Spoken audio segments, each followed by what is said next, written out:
One of my friends messaged me on Discord and asked me how I was liking Avowed because he noticed I was doing a playthrough of it. So I said to him, yeah, I'm really liking Avowed. The story is really pushing me forward, but the combat it's getting a little bit repetitive, a little bit monotonous, but I'm still motivated to get to the end of the game. And I told him that Avowed was scratching that RPG itch that Dragon Age Veilguard failed to scratch for me. He messages me saying, I thought you liked Veilguard. What didn't you like about Veilguard? Shall we take that from the top? Yes, let's open up this wormhole. Let's go. He unlocked a hyperfixation that he didn't know was there. He didn't know that I have a lot of opinions on video games. I might as well share it with TikTok too.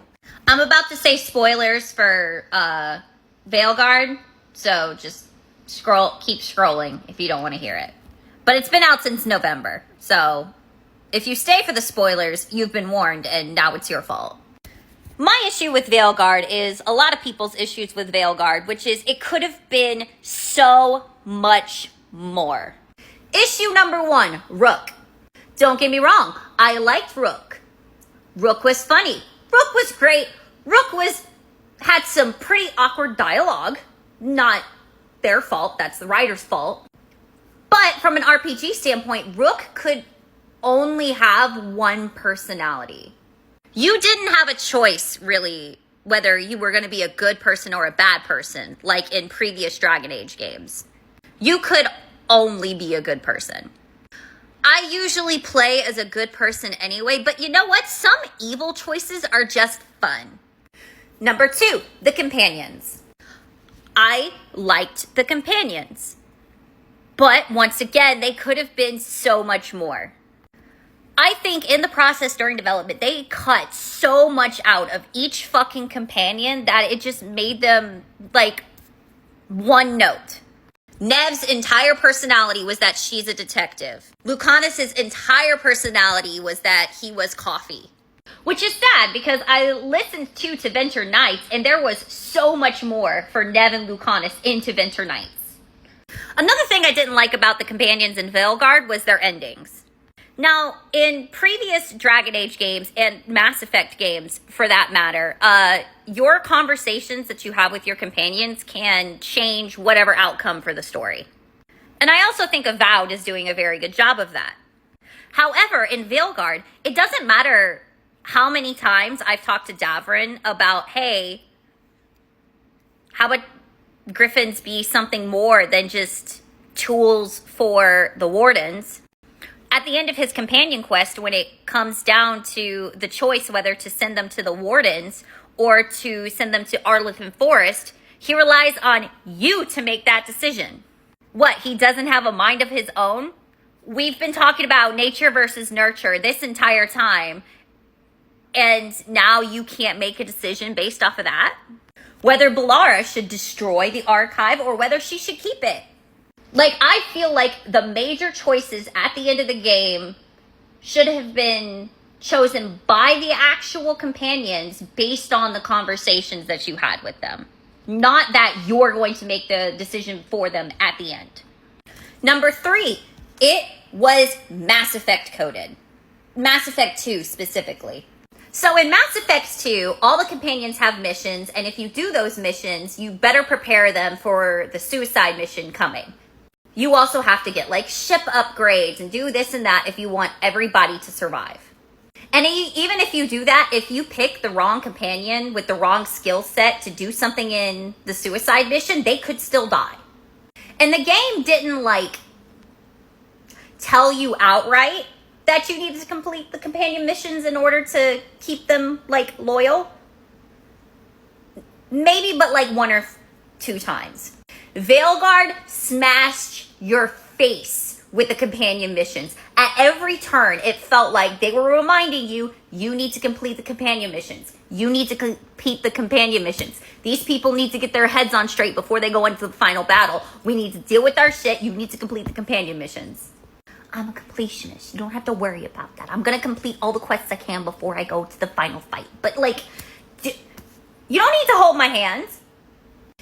I just got annoyed of how many times it was repeated that you needed to help these people complete their companion missions. But unlike in Mass Effect 2, it didn't really matter what positions you put each companion in for each part of the final fight. As long as you did their companion missions, they were going to survive. Also, Mass Effect 2 for the suicide mission did not hold your hand through the suicide mission. Veilguard, however, when it comes to choosing companions for different roles in the final mission, a blurb of text would come up saying, pick a companion that is good for fighting in the front lines. Pick a companion that's good for taking down big monsters. For Mass Effect 2, you better know your companions, because if you don't get the right one, they're probably gonna die. Veilguard had no such stakes. Number 4, they fucked my man Varric. About halfway through Veilguard, I said out loud with my husband in the room, oh my God, I think they sixth sense Varric. Oh my God, I think Varric is actually dead. Because nobody responded to him when he talked. Rook was the only one that talked to him, and he did nothing but lie in the medical area in the lighthouse. And the Varric we know, fans know, he would have been out like getting everybody's stories and everything. Varric would have been talking and bullshitting with everyone. And then when it ultimately was revealed that he was dead, I was pissed the fuck off. How could you do my bestie like that? My bestie since Dragon Age 2. Varric deserved a better ending than that. So I played through Veilguard twice, once on hard and once on nightmare. That's what I usually do with video games. I go in blind during a hard playthrough, and then for the hardest difficulty, I go in with a strategy. Because for some reason in my little pea brain, I think that playing games on the hardest difficulty possible will make me a better gamer. It hasn't. Dodging, defense, who is she? Just throw a fireball. And after that second playthrough, I was basically done with it. Like, I had done all of the outcomes I had wanted to reach by the end of Veilguard. Without all of the companions dying, of course. I'm a completionist. They were never going to die. Because for Veilguard, it was one or the other. So I did one playthrough picking one, and then another playthrough picking the other side. And then I was done. Unlike the previous Dragon Age games, where there were multiple ways lots of shit could end, and I could find something new every single time I played them. There might be one way to do a mission, and in the next playthrough, I'll find another way to do that mission, but reach a similar outcome, like get what I needed. The best example I can think of this is Mass Effect 1, the Novaria quests. Like getting access to Peak 15. You can either do what the horrible administrator tells you to, help an undercover detective, pay your way through. There are just so many ways to get to Peak 15. But like I said, after the second playthrough in Veilguard, I basically had done everything I wanted to do. In Avowed, your player character's background is determined by the dialogue choices you make, which I've really been enjoying because, once again, I'm a bit of a masochist. So for Avowed, when it asked me, what relationship do you have with Ludwin, I was like, I romanced her before the Deathfire. And that has come with so much interesting dialogue, and I've been loving every second of it. People have been coming up to me and telling me I have a conflict of interest because of my past relationship with Ludwin.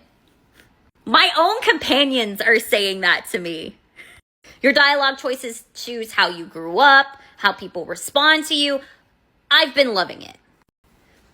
Like, I've been liking Avowed. There are some things that I don't like with it, but the RPG aspect was just what I needed that Veilguard didn't give me. Plus, Garrus's voice actor as a companion again. That's always a plus. So, at the end of the day, I did enjoy Veilguard, but it was far from perfect. And playing Avowed has scratched that RPG itch that I really needed scratched.